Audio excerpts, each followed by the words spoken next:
Welcome to ஜாசியரமா. Hello friends, இன்றைக்கி நம்ம தீபாவளிக்காக என்ன ஸ்நாக்ஸ் செய்ய போகிறோம்னா கரகர மொறுன்னு கிறிஸ்பியாக சாப்பிடக்கூடிய ஒரு ஸ்நாக் தான் செஞ்சு காமிக்க போகிறேன்.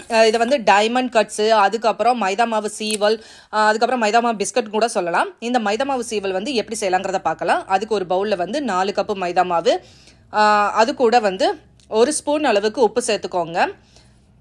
அப்புறம் 1 டீஸ்பூன் அளவுக்கு ஜீரகமும், 1 டீஸ்பூன் அளவுக்கு கருப்பு எள்ளு, அதுக்கப்புறம் 1 டீஸ்பூன் அளவுக்கு ஓமத்தை உள்ளங்கையில் வச்சு நல்லா இந்த மாதிரி தேய்ச்சி சேர்த்துக்கோங்க. அப்போ தான் நல்லா மணமாக இருக்கும். அதுக்கப்புறம் இதுக்கு வந்து நான் சில்லி ஃப்ளேக்ஸ் சேர்த்துக்கிறேன். இது ஆப்ஷனல் தான். நான் கொஞ்சம் காரம் வேணுங்கிறதுக்காக சில்லி ஃப்ளேக்ஸ் வந்து 1 ஸ்பூன் சேர்த்துருக்கிறேன். அதுக்கப்புறம் பொடிசாக நறுக்குன கருவேப்பிலை வந்து சேர்த்துக்கோங்க. இது எல்லாத்தையும் நல்லா ஃபஸ்ட்டு ஒன்று சேர அளவுக்கு நல்லா கலந்துக்கோங்க. அதுக்கப்புறம் இதுக்கு வந்து 3 ஸ்பூன் அளவுக்கு நெய் சேர்த்துக்கலாம். நெய் சேர்த்துட்டு இந்த மாவோட நல்லா கலந்து விடுங்க. அப்புறம் நல்லா கலந்து மாவோட ஒட்டும் போது நம்மளுக்கு பொலன்னு அந்த மணல் மாதிரி இருக்கணும். இந்த மாதிரி பிடிச்சா வந்து பிடிக்க வரணும். இந்த பக்குவத்தில் இருந்தால் நம்மளுக்கு நெய் வந்து போதுமானதாக சேர்த்துருக்கோம் அர்த்தம். இல்லைன்னா எக்ஸ்ட்ரா 1 டீஸ்பூன் நெய் சேர்த்துட்டு நல்லா கலந்து விட்டுக்கோங்க.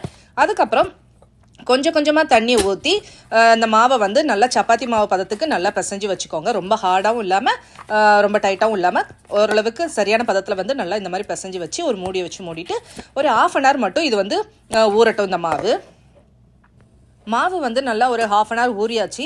இதுக்கப்புறம் அந்த மாவு வந்து சின்ன சின்ன சப்பாத்தி உருண்டையாக உருட்டிட்டு அதுக்கு நடுவில் வந்து இந்த மாதிரி ஒரு பேஸ்ட் வந்து நம்ம தடவணும். அந்த பேஸ்ட் வந்து எப்படி ரெடி பண்ணலான்னா, அதுக்கு ஒரு பவுலில் வந்து ஒரு 3லேருந்து ஒரு 4 ஸ்பூன் அளவுக்கு மைதா மாவு, 1 டீஸ்பூன் அளவுக்கு நெய்யும், அதுக்கப்புறம் ஒரு 3 டேபிள் ஸ்பூன் அளவுக்கு நார்மல் ரீஃபைண்ட் ஆயிலும் சேர்த்துட்டு நல்லா கலந்து விட்டுக்கோங்க. முழுக்க அந்த நெய் சேர்த்தே செய்யலாம். நான் வந்து கொஞ்சம் ஆயிலும் சேர்த்துருக்கிறேன். சேர்த்து கலந்து எடுத்து தனியாக வச்சுருங்க.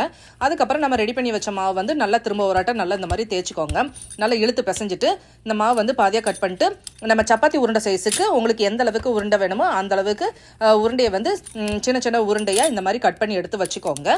அதுக்கப்புறம் இந்த கட் பண்ணி வச்ச மாவு உருண்டை எல்லாத்தையுமே நல்லா ஒரு பால் ஷேப்புக்கு நல்லா உருட்டி எடுத்து வச்சுக்கோங்க. இந்த மாதிரி பால் ஷேப்புக்கு மாவு எல்லாத்தையுமே நல்லா உருட்டி எடுத்து வச்சதுக்கப்புறம் நம்ம வந்து சப்பாத்தி கட்டையை வச்சுட்டு வந்து மாவை வந்து நல்லா திரட்டணும். நான் வந்து 3 உருண்டையாக பிரித்து எடுத்து வச்சுருக்கிறேன். எல்லா உருண்டையும் உருட்டி எடுத்து வச்சாச்சு.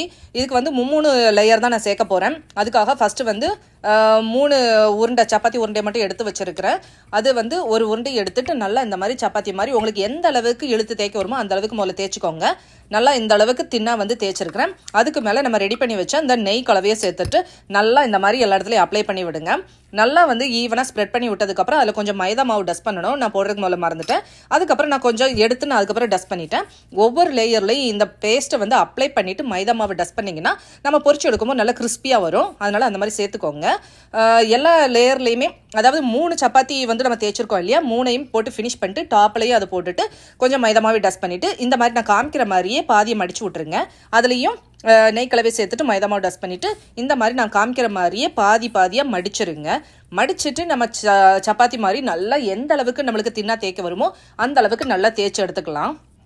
இந்த மாதிரி நல்லா தேய்ச்சி எடுத்துட்டு நம்ம கட் பண்ணி எண்ணெயில் பொரிக்கும் போது தான் நல்லா கிறிஸ்பியாக கிடைக்கும்.